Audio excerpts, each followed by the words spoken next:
नमस्कार मित्रांनो आणि मैत्रिणींनो, मी विशाल आणि तुम्ही माझ्यासोबत ऐकत आहात कर्म कहाणी आणि त्याचे सिद्धांत। मी तुम्हाला आता एक बाप आणि लेकीची गोष्ट सांगतो कर्माविषयी।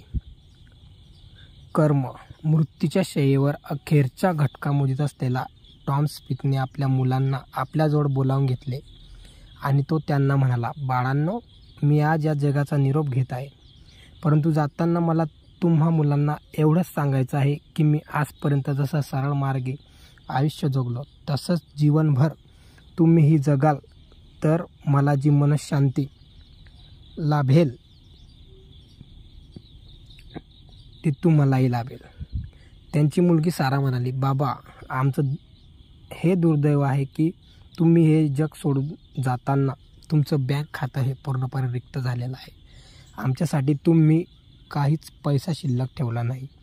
ज्यांचा तुम्ही भ्रष्ट सरकारी पैसा चोरणारे चोर अशा शेलक्या शिव्यांनी उद्धार केलात, अशा सर्व लोकांनी आपल्या मुलाबाळांसाठी आपल्या मागे भरपूर संपत्ती मागे ठेवली आहे। आपलं तर हे घरसुद्धा आपल्या मालकीचं नसून भाड्याचं आहे। निदान मी तरी तुम्ही दाखवलेल्या आदर्श मार्गावर चालणार नाही, आम्हाला आमचा मार्ग निवडू द्या। थोड्या वेळात स्मिथने आपला अखेरचा श्वास घेतला आणि त्यांचा देह निष्प्राण होऊन पडला। 3 वर्षानंतर सारा एका बहुउद्देशीय कंपनीत नोकरी करण्यासाठी मुलाखत द्यायला गेली। मुलाखतीदरम्यान तिला मुलाखतकाराने विचारले, तुझं आडनाव काय? म्हणाली, स्मिता। स्मिथ ना? कुठली बरं स्मिथ? यावर सारा म्हणाली, मी सारा स्मिथ। माझे वडील टॉम स्मिथ हे आता हयात नाहीत। मुलाखत घेणाऱ्या पॅनलच्या अध्यक्षाने जरा अविश्वासाच्या सुरात विचारलं, अहो, तू टॉम स्मिथची मुलगी आहेस? पॅनलमधील इतर सदस्यांकडे एकवार नजर टाकून तो म्हणाला, हा स्मिथ नावाचा मनुष्य तोच आहे बरं का, ज्याने इन्स्टिट्यूट ऑफ ॲडमिनिस्ट्रेटर या संस्थेमध्ये माझ्या सभासदत्वाच्या अर्जावर स्वाक्षरी केली होती आणि आज त्यांच्या शिफारशीमुळे मी आज या पदापर्यंत पोहोचू शकलो। त्याने हे माझ्यासाठी अगदी निरपेक्षपणे कसलाही मोबदला न घेता केलं। मला तर त्यांचा पत्ताही माहीत नव्हता, त्यांची माझ्याशी कसलीही ओळख नव्हती, पण तरीही हे त्यांनी केवळ माझ्या हितासाठी केलं। इतकं बोलून तो साराकडे वळून म्हणाला, मला तुला आता कुठलाच प्रश्न विचारायचा नाही आहे। तुला ही नोकरी मिळालीच आहे असं समज। उद्या येऊन तुझं नियुक्तीपत्र या कार्यालयातून घेऊन जा। स्मिथ कॉर्पोरेट अफेअर्स मॅनेजर म्हणून कंपनीत नियुक्त झाले। तिच्या दिमतीला ड्रायव्हर सहित 2 कार्स, कार्यालयात लागूनच असलेला एक डुप्लेक्स बंगला आणि दरमहा 1 लाख पौंडाचा पगार आणि याशिवाय इतर भत्ते आणि खर्च इत्यादी मिळू लागला। नोकरीत 2 वर्ष पूर्ण झाल्यानंतर कंपनीचे मॅनेजिंग डायरेक्टर अमेरिकेतून आपल्या देशात परतले आणि त्यांना आपली निवृत्ती घोषित केली।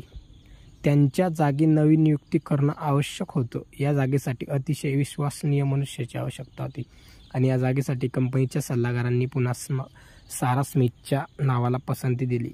एका मुलाखतकाराला दिलेल्या इंटरव्ह्यूमध्ये तिला जेव्हा नोकरीतील तिच्या यशाचं गुपित विचारलं गेलं तेव्हा अश्रू भरल्या नेत्रांनी ती उत्तरली, माझ्या वडिलांनीच माझ्या यशाचा मार्ग मला आखून दिला होता।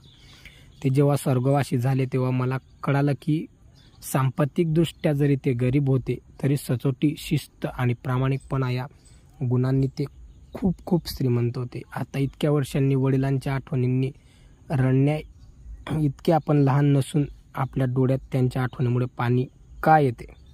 या मुलाखतकारांच्या प्रश्नावर त्या उत्तरल्या, माझ्या वडिलांच्या मृत्यूसमयी मी त्यांना ते आयुष्यभर सचोटीच्या मार्गाने चालले या गोष्टीसाठी अपमानास्पद बोलले होते।